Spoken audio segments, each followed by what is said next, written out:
Good morning, John. Thanks for Good joining me morning. for DeProgram with Ted Rall and John Kiriakou. It's Thursday, January 29th, and it's cold as hell. Although it Man, doesn't make any sense. but you got to tell people just how cold it is. Ted and I were talking about this just a few minutes ago before it, and I'm embarrassed to say I was bitching that it's 15 degrees in Washington. 10 Ted, below zero right now where I am. temperature, not wind chill. No, the wind, yeah, it's actually because of the sun feels like -3. So no complaining. It's pretty crazy. So yeah, if you're feeling the pain, you have lots of company, and you have our sympathy. Please like, follow, and share the show. Thank you for your continued support. It's extremely gratifying. We have a lot to talk about today. As we go into today's show, we're going to be talking about Iran's the main topic, and Trump's increasing threats, which appear to be, I would say, a credible threat. If I were the Iranian government, I'd be deeply concerned. There's a looming partial government shutdown of DHS, the Department of Homeland Security, coming up this Saturday. We'll see if that happens or not. January 31st is the deadline. Chuck Schumer and Donald Trump are trying to avoid that. Lots of news out of Minnesota, so I'll get to that in a second. The interesting climate change ruling regarding a tiny Caribbean island and the Netherlands, the island of Bonaire. Only 26,000 people live there, but it has big implications. Also, another big story that's kind of shocking: the FBI raided the voting the voting rights, the voting office in Fulton County, Georgia. You'll remember, of course, the whole Fani Willis mess down there. Apparently, the FBI has never ever seized Americans' voter records in U.S. history before. Never. So so what exactly is going on there? John, just before we went on the air, news is breaking from Minnesota that Daily Mail, for I don't know how reliable that is reporting that Tom Homan has given marching orders for ICE in Minneapolis and Minnesota. No more sweeps. From now on, only targeted deportations of people with actual criminal records. So not parking tickets, but bad people, bad hombres. And so that should change things there in a big way. And at the same time, Amy Klobuchar, current senator, is looking to replace Tim Walz as the outgoing governor. I couldn't imagine a worse time to possibly be running for that office, but for her, of all people, I don't know how the people of Minnesota feel about her. Also, Alex Pretti, the latest victim of ICE, there's video that emerges that appears to show him confronting, basically mixing it up and kicking a car and getting roughed up a little bit by ICE 11 days before he died. So lots to talk about. And of course, as always, please send us your questions if you're watching live in the 9 a.m. hour on Rumble and YouTube, and we will get to your questions, as quickly as possible. If you're new to the show, this is a fast-moving show. We try to keep things moving very quickly and judiciously, as our president would say. So thank you for trying to keep up, and we apologize in advance if we miss something, but we try to get to everything. John, what should we do? Questions? Should we talk about Iran? What do you want to do? Yeah, you and I were on Iranian television yesterday. I don't know if you knew that. I did not know that. I've been on Press TV in the past. No, you and I are regulars on Iranian television. Really? And yeah, we are. And where's my Rials? I know, right? Or Toman. I've never understood the connection between the two. Anyway, the reason why we were on is because we're talking about these issues and that we have made a couple of conclusions. Number one, they're repeating what we've said about naval movements. I think that's very important. Number two, they're repeating what we've said about how so few policymakers understand the history of the Middle East and understand the culture of the Middle East. True. Number three, they are connecting us, and I'm proud to say this, they're connecting us with John Mearsheimer and what he has said about how we're Americans. We want what's best for America, which may or may not be what's best for Israel. And in this, often is not. Often is not. Mm-hmm. In this case, the Iranians are no threat to us. No. The Iranians have never been a threat to us. No. We've been a threat to them. We've been a threat to them. Now, maybe the Iranians are a threat to Israel. I think they're not. I don't think so either. But even if the Israelis believe that they are, that's not our problem. Nope. And so I'm for America first, baby. Me too.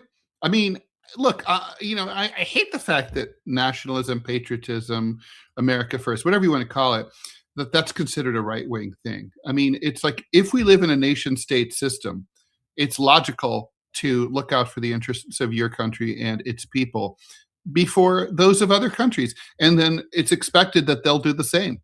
I mean, that is how this is supposed to work. That's right. That's right. And, another thing, too, we've got friends in the Middle East whom we don't normally talk about. Well, you and I have, but I mean, the mainstream media, they don't talk about. For example, the Omanis. I love the Omanis. The Omanis have been friends of ours for generations. It doesn't matter who the president is. It doesn't matter who the sultan is. The Omanis are friends of ours. And they're never fucking with their neighbors. Never. They're extraordinarily peaceful people. They're thoughtful. I like the Omanis very much. Well, the Omanis are also close to the Iranians. And many, many times over the years, the Omanis have acted as the go-between between the United States and Iran. I think we should approach the Omanis again, just like we should approach the Algerians. It was the Algerians, of all people, who got our hostages out in 1981. The Algerians. That's a forgotten. I always thought it was Ben Affleck. Yeah, right. Yeah, now, he just escaped on his own. But we should engage rather than just send a carrier battle group off the coast of southern Iran and then just make threats. We should be engaging in diplomacy, even if that diplomacy is not public. Right? What's Wyckoff supposed to do? He's the troubleshooter. Let the man do his job. And when I say do his job, I don't mean and then run back to Jerusalem every couple of days to report back. I have little doubt that if an American administration reached out to Iran, we could settle our outstanding issues and end up with diplomatic relations and trade relations. I totally really agree, Ted. We should. And temperamentally, Americans and Iranians are so much more similar than Americans would bet. We're so similar. I couldn't agree more. Like we're buds. We're like, it's kind of like a natural, it's sort of like when you meet someone for the first time, you're just like, I just get along with this person. I've never met an Iranian that I didn't like. I mean Iranians. That with complete sincerity. Yeah. The only thing that would ever stretch it are sort of some of the, Persian exiles in the LA area. They're a little weird. That's a different breed. Yeah. Those are the ones that, Yeah, those are the ones that stole as much as they could as they were bugging out of Iran in '79, and with the gym bag full laden with gold ingots, gold and cash and jewels. And they're so funny about it. They should be happy to be alive, and instead they're like still whinging all these years later. I think the mayor of Beverly Hills is Persian. Yeah. Yeah, it's that's a different breed. But I'm gonna look. I think that's the case. So Trump is threatening an attack with speed and violence. That's the quote that he said. And he and the Europeans are basically on the same side. John, let's go, if you're okay with this, let's go through, because you and I talked about this with Robbie after the show yesterday offline, about the three principal demands that are on the table. Interestingly, Trump seems to have completely forgotten about the poor, sad demonstrators. He said that he wanted to defend in Iran. Now he says he and the Europeans are asking for three things. Number one, no more uranium enrichment. Get rid of all current stockpiles of uranium. I don't know who gets them. Maybe we do. A limit on the range and number of ballistic missiles. In other words, not like nuclear missiles, those they don't have those, but just long range. They have medium range missiles. They don't have long range ICBMs. Right. No, they don't have long range. and an end to and no more support for groups like Hamas, Hezbollah, and the Houthis in Yemen. That's basic. That's it. Now, John, you were pointing out, so you should say this. Who came up with that list for the U.S.? I can tell you exactly who came up with that list, and his name is Benjamin Netanyahu. That is quite literally, word for word, the Israeli list of demands for the Iranians. Now, like magic, all of a sudden, it's the American list of demands. To the letter. That's sick. This isn't a foreign policy. We're conceding our foreign policy. I want what's best for America. It's corrupt. I mean, this reminds me of like how in, domestically, we have, interest groups and lobbyists who will literally submit the text of a proposed bill to a congressman who literally cuts and pastes it and submits it as legislation. That's right. And that's corrupt. I mean, there's not even a pretense of decency here.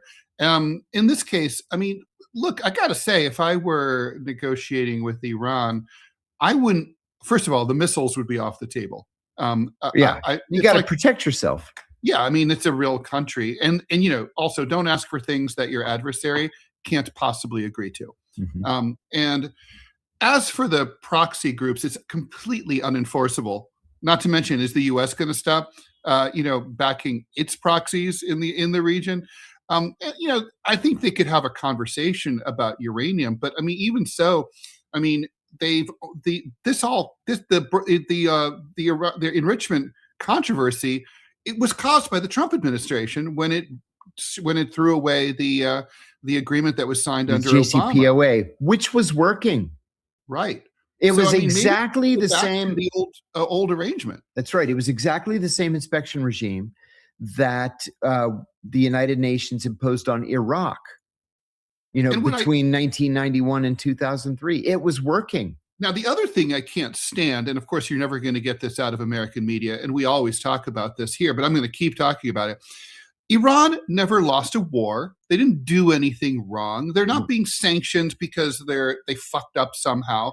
They literally, they agreed to the Nuclear Non-Proliferation Treaty after the revolution, to maintain it after they took over. They didn't have to. They could have said, we just had a revolution. We overthrew the old government. Old treaties are bye-bye, just like Trump does without a revolution.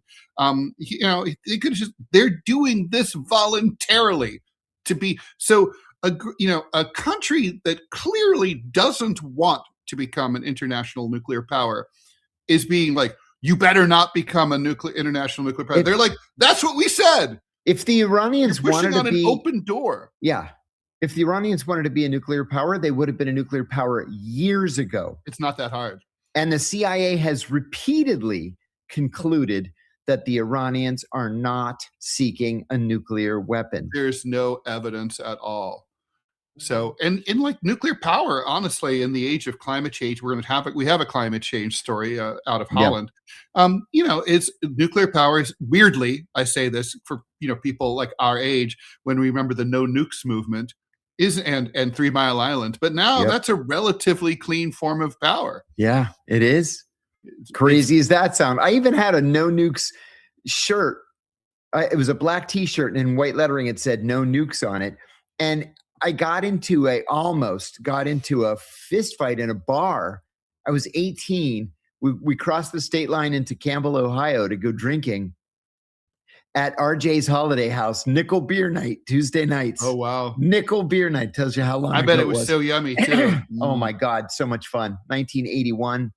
And I got into a shoving match, and a couple of friends of mine jumped in and decked this guy because he was pro-nuke and he just objected to my T-shirt.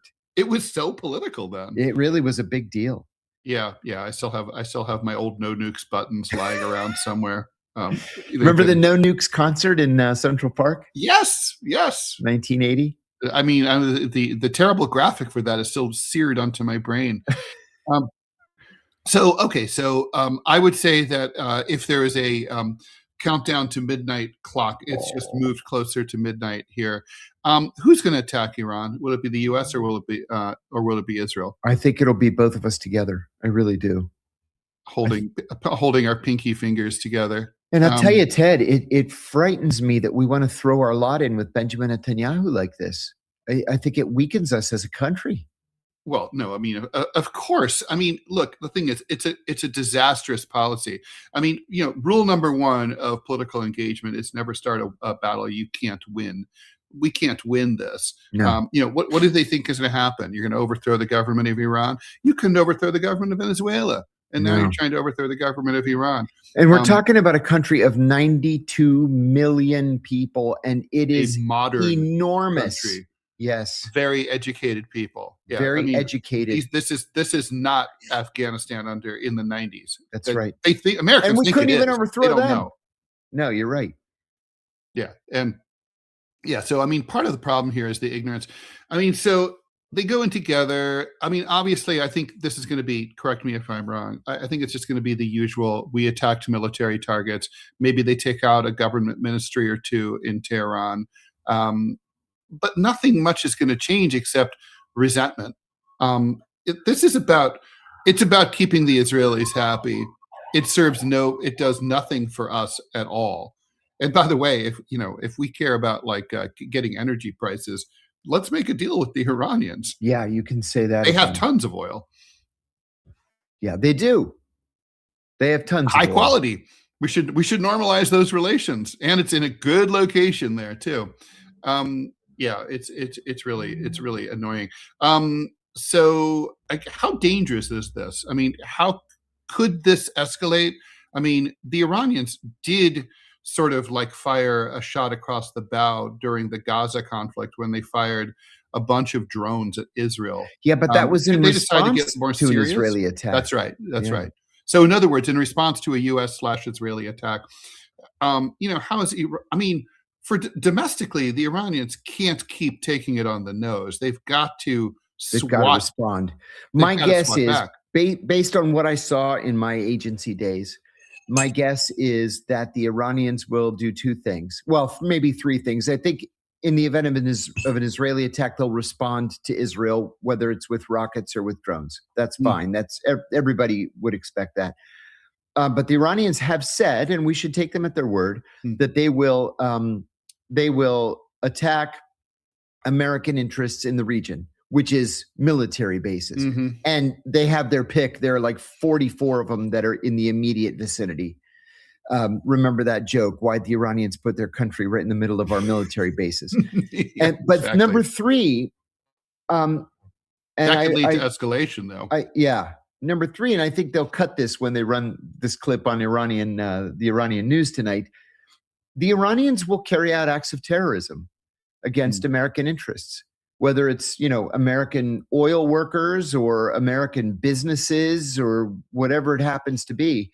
If I were an American, a private American, working in Pakistan or working in, whatever country, I would be worried for my safety. Yeah. Well, I mean, honestly, it's I don't want to say I don't blame them, but it's not surprising. Yeah. Let's put it that way. Yeah, it's not surprising. Okay. Shall we do some questions and then but we need to start off by saying thank you to Sodan. Thank you for, what was it, 50 euros, or let me look. Yeah, let me $49.99. Thank you, Solomon. Thank you. Yes, and let's get to Sodan's question. For $49.99, you get your question answered. Good morning. Do we think President Xi's purge of the People's Liberation Army generals is out of strength or desperation? And what should be the next U.S. move with relations to China? I think it's out of strength. You see, there's been no fallout whatsoever. You're not hearing any complaints from other generals. You're not hearing complaints from Chinese dissidents. You're not hearing complaints from anybody. So I think it's out of a position of strength. And honestly, I think that the United States should be in constant, unending economic negotiations with China. Just as a standing policy, we should be constantly negotiating with the Chinese. We should have a close ally of the president on the phone with them every day. That's right. I don't even know who our ambassador in China is right now, but our ambassador to China should be like one of the president's closest friends. Agreed. So that person has direct. They should access almost to be the president. cabinet level. Exactly. De facto. Yeah, no, I agree with that. I mean, look, I want China to be our partner. I do too.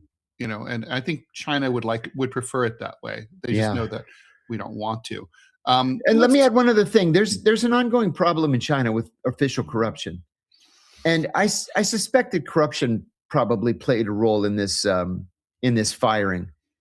It's one thing to fire a general because maybe you fear that he's becoming too popular, too important, too powerful, and you push him off to the side. That's not the case here. No, President Xi is not worried about that. No, he's not Truman, and that's not MacArthur. Exactly. Thanks for the 10 euros from Cookie Rampage. I love that name. Thank you. I've been known to go on a cookie rampage. Let's see. Thanks for the 31 Australian dollars, Ms. April. Our thoughts on, again, this is the same question. How might the instability impact on China's ability to support Iran if the conflict turns hot? I don't imagine that China would militarily support Iran. No. I mean, it would just be. Nor would Russia. It's too spicy for China's appetite. Plus, over the longer term, I think the Chinese and the Russians are perfectly happy to see the United States bogged down in this constant conflict in the Middle East, because over the long term, it weakens us. It's true. It strengthens them. No, that's totally true. This is like stay out of it. It's classic. So, all right, let's do some of these other questions here. Fun Ho B Music. Love the show. Hi, guys. John, if you were Polish, wouldn't you support Poland being in NATO, helping to collapse communism? Can I get a signed copy of your book saying that you invented Cheese Whiz? Yeah, sure. That's fun. I would do that. Send me an email. Yeah, of course. Of course, if I were Polish, I would want Poland to be not just in NATO, but in the European Union, and solidly in the Western camp. Of course I would. But if I were Ukrainian, I would say that the God-given geography of the country is different from that of Poland, and Poland's geography used to be different, right? I mean, I would say Poland was a classic, obviously, invasion route, buffer state, in between two blocks. Not so much anymore because of NATO's encroachment, but Ukraine is. It's in Russia's sphere of influence. I mean, Russia now owns 20% of it. Exactly. Okay. Have you ever been to that little, what's it called? The little Russian enclave. What's the name of it? Oh, there's the Transnistria. No. And there's farther north, up in Poland. Nagorno-Karabakh, and then there's no in Poland. Oh, no, I have not been there. I've not been there either. Kind of would like to say I've been in Russia, even though I like strange little I do too. Enclave places. They're weird. Kaliningrad. Thank you, Robbie. That's it. Thank you, Robbie. East Prussia. DP. Hey guys, love the show. Keep up the good work. Any chance that Michelle may come back? I mean, look, I would welcome Michelle. Yeah, we haven't heard from Michelle. No, she sent me an email. I'm going to say 3 or 4 weeks ago, but that was the last I heard. She likes me on Facebook sometimes, but we could talk about it. Sure. It's like it's like she's not frozen out. We like her. No. We're all friends. Yeah, absolutely. So whatever. I don't even know what she's up to. That actually reminds me I should shoot her. Yeah, I should. I'm glad for that reminder. I'll give her a ring today and see how she's doing. Cool. Say hi for me. I will. HP, what's John's schedule with all of these podcasts? How does he do so many? Let me show you something. Because I'm an idiot. I'm going to show you what my schedule is like tomorrow. Is it tomorrow? No, this is just as an example. This is Wednesday. Holy shit. Yeah. Wow, it's every single hour. Every single hour. Yeah. That's just Wednesday. And that's a normal day. Monday's the same way. 1, 2, 3, 4, Drink 5, lots of 6, honey 7. and tea. And then tomorrow, it looks like it's slightly shorter, but it's not, because I have a documentary to shoot from 2 to 7. Wow. Yeah. That's okay. Ruby Dog. Thoughts on US World Cup boycott talk happening across Europe? Think we'll see any major teams avoid US tournaments if the violence Yeah. continues? I don't think Also, it'll be based on the violence. I think it'll be based on harassment by customs and immigration and ICE and all these other organizations. Let me add something too. yeah. I spoke with Stefania Maurizzi last night. She's the Italian journalist who was a member of WikiLeaks and who broke a lot of the early WikiLeaks stories. She told me last night that she's the one who broke this story. She sent me the original article. She's the one who broke the story that ICE is very quietly going to the Winter Olympics. Now, why? Why would ICE be at the Winter Olympics? Well, so apparently, John, what I've read here is that it's not the first time that's happened. Really? Historically, they have basically I guess it's an overtime opportunity, right? Like basically That it's an makes all sense. hands kind of thing. We Yeah. need lots of security for the US team. So come on over. So I don't think it's new. I Well- don't think it's like a Trumpy thing. I think it happened before. The- But now, of course, ICE is It's on the newsworthy. global shit list. And Yeah. so One of the things that one of the reasons why she called me last night was that she had discovered that you've heard of HSI, Homeland Security Investigations. There's Mhm. even a TV show on like the National Geographic channel, whatever, where they follow Homeland Security investigations. Like if somebody mails drugs to your house because you're a moron and you just have it sent to your house, they'll intercept the drugs and then they'll bust you, break down the door of your house. I Okay, thought that was the postal police. it used to be. Okay. Now they turn it over to Homeland Security Investigations. But what she has just discovered is that there is a Homeland Security Investigations inside ICE that nobody's ever known before. It's this like quick action, bust down the door, grab everybody inside kind of organization. But with what authority? I don't know. And now we've got this news from day before yesterday that they tried to get into the Ecuadorian consulate in Minneapolis. I just told somebody this morning who emailed me, that is akin to an attempted invasion, right? That is sovereign territory. You cannot enter somebody else's embassy or consulate. That's a violation of their sovereign territory. It's an act of war. It's very serious. And we sure. just tried to bust right into the Ecuadorian embassy and grab people who had taken refuge there. So, John, one thing that concerns me is you and I both know that, like, now that the heat is on and the poll numbers are bad, the Trump administration is obviously going to tamp down the, ISIS worst behavior in the coming weeks, perhaps months.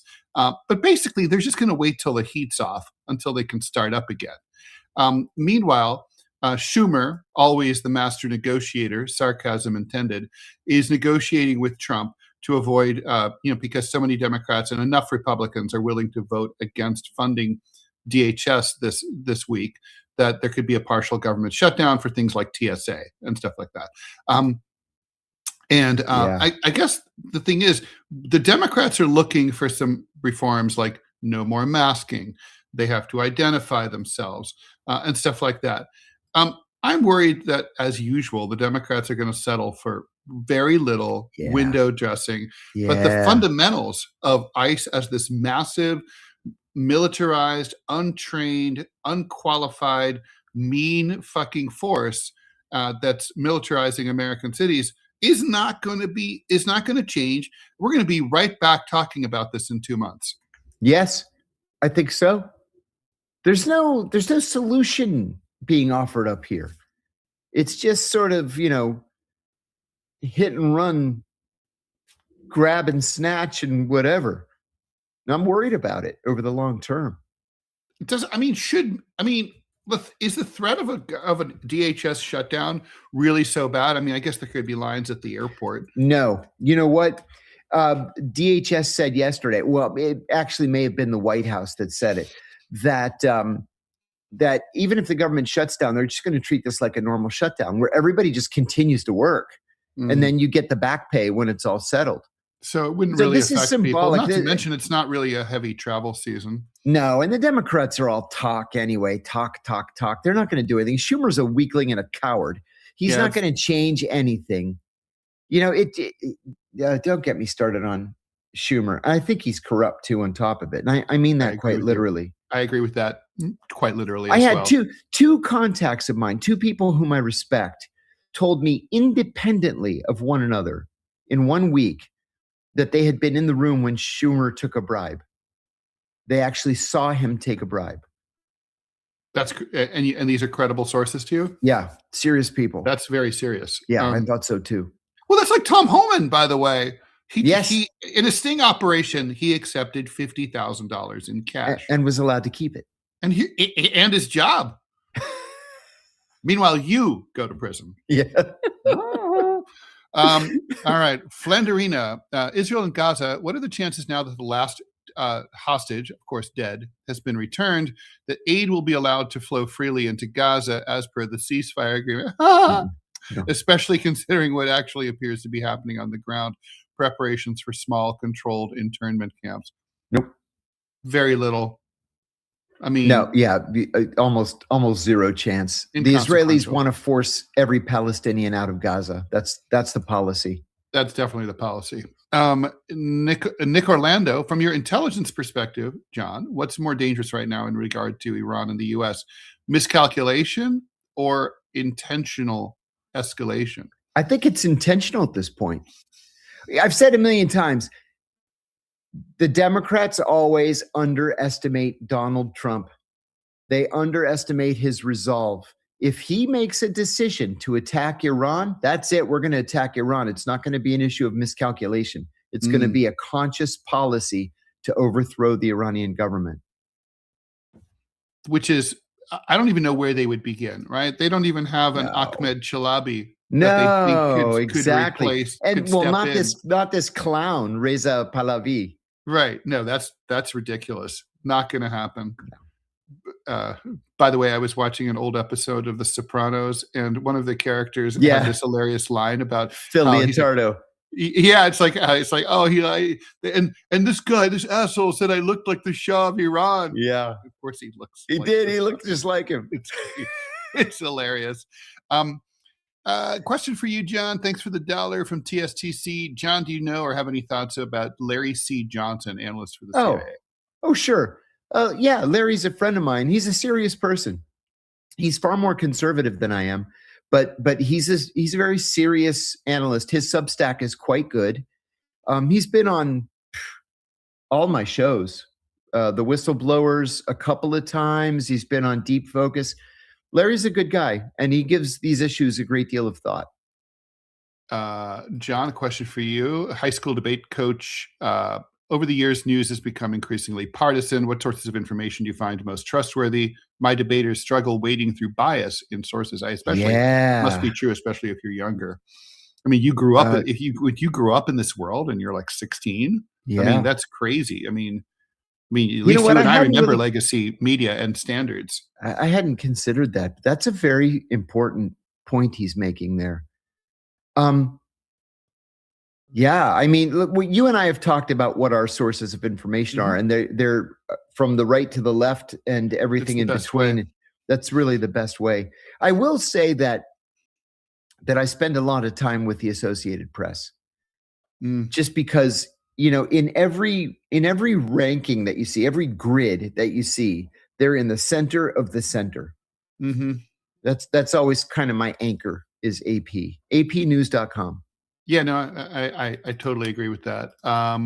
Let's see. Robbie, I'm going to bring you in to do, you suggested that we talk to people a little bit about Rumble, and then if we have an ad, we can do that later. But yeah, nope, sounds good. Yeah, howdy, y'all. So no, right now our numbers are off the charts. Have over 700 people watching on YouTube live right now. Thank you very much. Hey guys, thank you. And before anyone talks to me about the white T-shirt, yes, I'm wearing it. And if I don't dress fancy for my wife, I ain't going to dress fancy for you either. So now about Rumble, there are a couple of questions in the chat about where can people go to watch us if YouTube ever does something with the channel. The question is Rumble. Rumble is the free speech alternative to YouTube. Rumble also pays significantly better than YouTube. YouTube pays based off the ads that come up. Rumble pays based off of watch hours, kind of like the way that normal TV does. And so if y'all come over, watch our content here, John and Ted get a bigger paycheck. Also, just be honest, Rumble does not censor what they can say. Also, lastly, whenever people do donations or become channel subscribers, YouTube takes a pretty sizable chunk of that. Rumble, the creators keep 100% of all your channels of all of the channel subscriptions. It's only $5 a month here on Rumble. And lastly, you can see content that John and Ted do exclusively on Rumble, and it's just a great way just to keep on seeing them and support the show. And also, if like 30 of y'all will come over, we could take out a big Republican channel. So I'd love to see that happen. Do we have an ad? We do. I can go ahead and pop that up for you now. Go ahead, please, and do that. Thank you very much, Robbie. Okay, back to laundry day over in the West household. Do we think that with the Hamza, do we think that Iran, with the panic of the war, is seeking nuclear weapons now? If they're not, they should be. I've said, just like you have, Ted, that if I were Iranian, I would. I don't think we they hear are, all the time, to be honest, but they should be. I think they should be. We hear all the time how the Israelis see the Iranians as an existential threat. Well, guess what? Iran sees Israel as an existential threat. So if I were the leader of Iran, I would absolutely be seeking nuclear weapons. You got to protect your country. Ad time. There's a reason you don't hear much. Sorry, there's a reason you don't hear much about molecular hydrogen in mainstream health. It isn't a drug. It isn't patented, and there's not much money to be made selling better water. Molecular hydrogen is created by running a small electric current through water, producing a form that dissolves into the water and can be absorbed by the body. It's been studied for reducing oxidative stress and inflammation, two of the biggest drivers of chronic pain, joint stiffness, and slow recovery.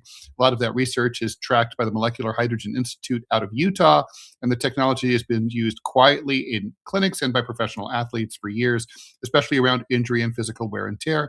The LifeWater hydrogen bottle makes it accessible. You add tap water, press a button, and in about 3 minutes, the water visibly changes. It's not a stimulant, and it doesn't mask symptoms. The goal is supporting the body's own recovery process. LifeWater publishes third-party lab tests, which matters with this kind of technology. Right now, it's about $80 with a 50% promo, backed by a 60-day money-back guarantee. If you have a loved one dealing with pain, inflammation, or recovery issues, this is a gift that actually makes sense. To learn more, go to buylifewater.com or scan the QR code on screen. Okay. Very well. Okay, sorry. Question for John from Phrasmataz. A guest of Patrick Bet David a couple of years ago, former head of Mossad, Chabtai Shavit, said that the Shah begged the Mossad to kill Khomeini in Paris. They refused. Any comment? I'm sure that's true. I'm sure that's true.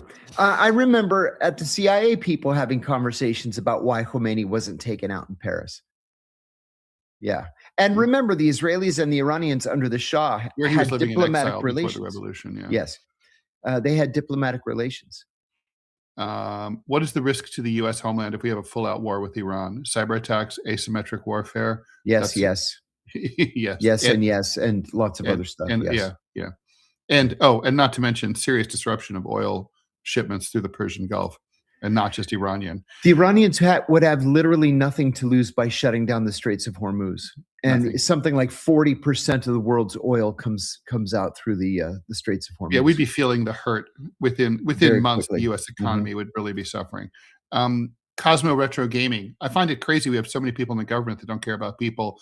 We elected them to represent us. No shit. Yeah, but yeah, got that right. Logger Jogger, John, any recent Lincoln artifact finds? I love your story about the fake Lincoln Deuce. Ted, do you collect anything weird? I do. Robbie, do you mind coming on for literally 30 seconds while I go grab my latest Lincoln find? Thank you. I'll be right back. All right. we'll wait for John to do that. I'll go ahead and answer that question myself. So anything weird? I do collect. Well, I don't know. It's not really weird. I mean, I'm a big collector, though. Probably the weirdest thing I collect is World War II propaganda. I love posters, pamphlets, any kind of. It doesn't matter, fascist, anti-fascist, doesn't matter. I'm very partial to posters about weird moments in history. For example, when the Nazis were withdrawing from occupied France, their last poster that they put on the wall basically told the population, "We will be back, and German law continues to apply while we're gone. And so when we come back, we're going to check on all you frogs and make sure you all obeyed German law while we were gone." So here it is. This is the New York Herald from the day after Lincoln's assassination. It's the extra, read all about it. Death of the president. Wow. Yeah, pretty cool, right? And by the way, that writing, believe it or not, by today's standards, that extra is minute. But by that standard, it was huge because all the type was minute back then. Yeah, pretty cool, right? That is very cool. Yep. Yeah. Probably. How much did that put you out? $650. Okay. All right. I'm taking Robbie out here, unless you have something to say about your favorite president. No, I mean, probably the coolest thing that I have is my grandfather's Confederate saber. That's cool. Those are very collectible. Yep, and because he never surrendered, and so after Appomattox, he just left, and so that's the whole reason why we still have it. Long story short, his family was outside of Atlanta when Sherman went through it, and the Blue Bellies hung his wife and his kids. So he just kept killing like another 2 years after the war ended, just out of revenge. That was actually quite common in places like Missouri and Kansas.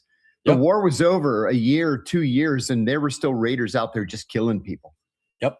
And he moved down to Mobile, and he moved down to Mobile, got remarried, and so that's what it is. You got the sword that one day my son will inherit it. I'm obsessed with 45s. Love them. That is awesome. And so I especially, like the pictures. This is the weird housewife band called Lilliput, who were great huge graphics. Yeah, this is right. Totally question awesome for you, Ted, because you collect old. There's propaganda posters. Did you ever see the one from after Pearl Harbor that had a picture of General Lee saying, "I fought for Virginia, now it's your turn," and it was a recruitment poster for the Navy? No, I didn't. I've not seen that. That's great, though. That's cool. We've got some cool stuff here. I'm very partial to striking graphics, especially when it's like 2-3 color process. It's like the limitations of art are what make great art. All right. Thanks, Robbie. I got rid of the wrong person here. There we go. Okay. John, Maria J. Steffen, heard that she was behind a lot of color revolutions in Latin America. Seen her on Colbert. Also glad you didn't take one for the team. Great interview, and thanks for the $2. Let's see. Okay, did we know that the majority of Somalis in Minnesota came to the U.S. legally with the help of Protestant and Catholic charities in the 90s because of the Civil War there? Yeah. Yes. That's not in dispute. No. John, what is the NRO's main job? Ray wants to know. Heard that they're above all other intelligence agencies. Wondered if you could explain their role in the intelligence community. No, NRO is joined very closely with CIA. It's a DoD entity, but it's joined very closely with CIA. It's the National Reconnaissance Office, and they're the ones that manage the satellites that CIA and DIA analysts use in their order of battle analysis, just watching military movements from around the world. It's a very important job. Used to be called the Office of Imagery Analysis back in the day. I like that name better. Yeah. PNM, thanks for the $5 Canadian. Do you think Alberta would be annexed by the U.S. for our oil if we separate from Canada?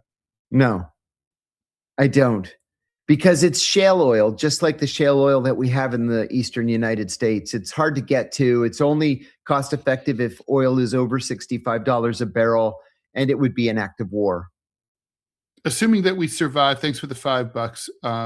Assuming we survive to 2028, what likely candidates would you or would not vote for? What policies should they run on? Will anyone reject AIPAC money? I was having this very conversation last night with a MAGA Republican buddy of mine. And he said the funniest thing. He said that the only candidate that he likes so far, and he doesn't even like him very much, is Ro Khanna. And I said, Ro Khanna? That's hilarious. I said, he's the most genuinely left-wing person being he's the squattiest of the squad. Yeah, exactly. He's the squattiest of the squad. And he said, yeah, but I like his foreign policy except on Israel. And I said, I've come to an early conclusion that only the Green and the Libertarian, even though they haven't been chosen yet, but only the Green and the Libertarian are going to be acceptable to me in the end. Yeah, no, for sure. Me too. I mean, I can't imagine any Democrat, who is capable of even getting on the debate stage, much less getting the nomination, is going to, I mean, the DNC is completely irredeemable. Yeah. I think the Republican nominee is almost certainly going to be J.D. Vance. Yeah, I think so. Although, we shouldn't rule out Marco Rubio. Agreed. Yeah, but JD would really have to fuck up. I mean, I think it's a long. The conversation he's having with Usha is, honey, it's going to be a long 2 years between now and the beginning of the primaries. Mm-hmm. That's right. I mean, anything can and will happen. And I think Ted Cruz's mom told him he should run again because he's making those noises. I say mom because she's like the only person who would actually vote for him. Isn't he supposed to be out like killing Kennedys? Isn't that his job? Yeah, I think that's his family legacy. Yeah, killing JFK. Right. Kevin Cronin, does anyone believe after a full year in absolute power that the Trump administration and the Republicans are helping working men and women? No. Does General Mahmoud, was he involved in the cover-up over Daniel Pearl? Mahmoud. Boy, that's a tough one. It's possible. Watch, I'm going to get a dozen Pakistani death threats again. I mean, the Pakistani government, just by its very nature, is corrupt. And sure, it's possible. That's for I mean, to put a light touch on it. Yeah, for sure. DJ 928, John, random question: are so-called crime syndicates a problem, or more hyped up than they are? Yeah, they're not really a problem. You've got this Irish syndicate that's based in Dubai, and you've got the five families in New York, and you've got the remnants of what used to be the Cray brothers in the UK. And if that's your thing, if you're an MI5 guy or an FBI agent or Irish anti-money laundering squad, yeah, that's a living for you. But I don't think they're that big of a deal in the greater scheme of things. Arya Hagaran, good question. What do you think the people's role? What do we think the people's role in Iran will be if regime change happens? A lot of Iranians want regime change because of years of religious oppression and socioeconomic reasons. That's true. Yeah. I think it's going to be bloody. Yeah. It's going to be bloody either way. Yeah. I mean, I think you and I talked about the strong possibility of civil. Yeah. I read an article yesterday, Ted, saying that the Iranian government says there were 3,117 people killed, but some independent viewers put the number far higher. One says it was 3,500. It's like, come on, relax. Yeah. It's not that much higher. Why exaggerate? It's not like, I mean, one's too many, right? Yeah, one's too many. Exactly. One's too many. Another viewer asking how you can get a signed book from you, John. Oh, I don't have the first one. They're out of print and they're gone, and I regret that I don't have them. But go to rarebirdlit.com for the autographed cemetery book, and then I'm awaiting shipment of 2,000 copies of my second book, Doing Time Like a Spy. I can send that to you directly But yeah, drop me an email. John, this is a question that I have interest in. If you get your pension back, will you continue to do what you do, or will you just retire? Oh, no, I don't think I will ever retire unless I'm too sick to work. But God forbid that happens. But no, this is my life. I enjoy it. I would work for free just for fun because I enjoy it. By the way, speaking of that, Jamal Thomas, a friend of the show, former colleague, he is doing, I've been talking to him. He's doing better. He's expecting to be back on the air soon. So, great. Just something to people who are curious. What was wrong with Jamal? Jamal had a stroke. What? It was a mini stroke, but he basically lost partial vision in a lot of his vision in one eye, in his left eye.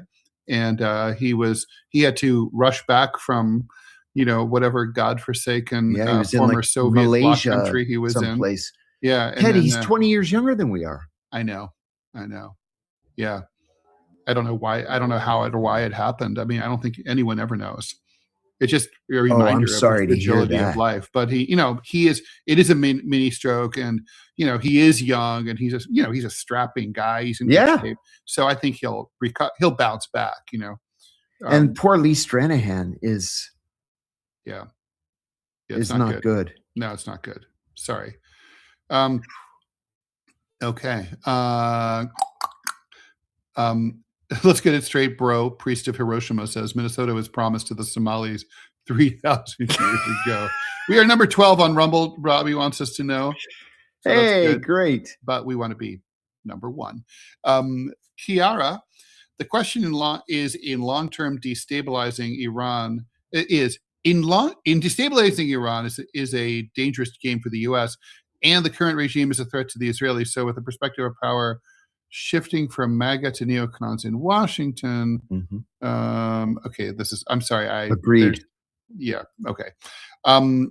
Desert Fox, what do we think of I love this question. What do I think of geoengineering and cloud seeding? The Iranian president mentioned this at the UN. And that is, full disclosure, something that John and I are thinking of writing a book that would be, the plot would be about that in many ways. I think it's terrifying. I understand, as a former engineering major, the urge to have a sort of a quick solution to climate change, but the danger of overshooting or unintended consequences in a complicated ecosystem on a planet that we haven't fully explored is so. I mean, we could really have a catastrophic, situation where you could end up with a mass extinction event caused while trying to avoid a mass extinction event. So I guess the thing is, I don't think our scientists are smart enough to do this. And I don't think our politicians are smart enough to let our smartest scientists do this the right way. I think there's too many cooks in the kitchen. I mean, I would want, if we were ever going to do this though, I would say you need like a consortium of the best scientists from around the world so that we're all in it together and we're figuring it out, and it can't be political. How are we going to do that? Yeah. Good question. I mean, also, I don't know. We probably just should not have polluted so much. Exactly. How about that? John caught your podcast with Diary of a CEO, laughed hard. Oh, thank you. Did you take one for the team with the ugliest woman with her hairy mole and your boss saying you had to fuck her? I wish I'd heard this.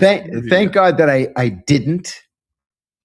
I foolishly was willing to when I thought it was part of the job. My gay friend used to say that everyone's just 5 margaritas away from fucking anyone. Yeah. I was not exaggerating when I said she was the ugliest woman I had ever seen in my life. Where I had to avert my eyes when looking at her. That's how bad it was. Wow. Yeah. Okay, well. So yeah. I had this just reminds me, apropos of nothing. I had a friend in college. He and I would, we were each other's wingmen. We'd go out like scamming for girls at like, college dances and local bars. And I rapidly learned that his fetish was that he only liked ugly women. So normally the argument was always like, there's one girl is cuter than the other. So you'd be like, can I have her? Like, no, you get her, whatever. But with him, it was the opposite. He'd be like, look at her. She's disgusting. I can't wait to lick her from head to toe. What? I'd be like, what? And it was just like, I mean, best wingman ever. No. And then he'd be like, the next day, I'd be like, so what happened with, the beefy one? And he'd be like, she was great. She smelled terrible. She was even more horrible naked. It was a fetish. I've never heard anyone talk about this fetish, but no, at least one person has it. Wow. Human beings are weird as shit. Yeah, we are. Yeah. Yeah. So, I mentioned to John once, says Razmataz, Dane Wigington is the person to have regarding that. Geoengineeringwatch.com or something like that. I remember that. I went to the website. Yeah. Aluminum in the air, dementia rates up. Yeah. I mean, there's also some conspiracy theories, which I do not believe. I don't say that it's already started. No. I don't believe in chemtrails and all that silliness. No. No, there's just no evidence to support that. No, it's water vapor. Yeah, no, exactly. Let's talk about the the Bonaire thing, climate change. So Bonaire is a tiny little island. Scuba divers love it. It's in the southwestern Caribbean, and it's a Dutch colony. The Bonaireans and Greenpeace went to court. Dutch court ruled in their favor that Holland has not been doing a good job protecting them from the effect of climate change. The Dutch, of all people, should know the problems with rising sea levels, considering they have so much reclaimed land. Bonaire was destroyed by a hurricane a few years ago. That was probably, at least in part, climate change. We're going to see more and more of this kind of thing. I think it's kind of great, but it's, of course, too late. But I mean, well, I don't understand how the court could expect the Netherlands to be able to save Bonaire. Well, because it's their responsibility. They own it. Yeah, but what can they do to reverse climate change? Climate change mitigation, right? Like they could build levees, they could sea walls, that kind of thing. Okay. Also, we should talk about Fulton County. Yeah, we should. We have a minute. Trump is after voting records. He's after Minnesota's voting records. Now the FBI has stolen Americans' voter records from Georgia. What's going on? What's the administration trying to do? The coverage of this was mocking in tone. I honestly, I don't know what he's trying to do. I mean, 2020 has come and gone. Joe Biden's not the president anymore. These allegations have been debunked. Move on. I mean, even if there was a crime, which nobody thinks there was, the statute of limitations would be over unless it's charged as a conspiracy. But even then, it's such an incredible stretch that even by the time you get to court, Donald Trump wouldn't be president anymore. Just move on. But do you think this is an attempt to flip elections coming this fall? It's possible, sure. And I don't know how it works. I mean, if anyone has any insight, please chime in. Yeah, let us know. I'd be interested. Yeah, because I have to admit, I'm kind of, the mind reels, although it might occur to me in the shower tonight or something. Right. Anyway, thanks, John, for joining. Thanks, everyone, for liking, following, and sharing the show. Please stay tuned. TMI show with me and Manila Chan coming right up. No DMZ America podcast. Not my fault. Scott is on the road today. We will be doing DMZ, I don't know, probably over the weekend, rescheduling Mr. Fish. Kind of a bummer. Oh, shoot. He's terrific. He is great, but we'll get him back. If not, we'll do it next week. I have an email out to him. Okay. Anyway, thanks, John. Thanks, Ted. See you later. See you Bye, tomorrow. everybody. Enjoy all your podcasts today. Bye.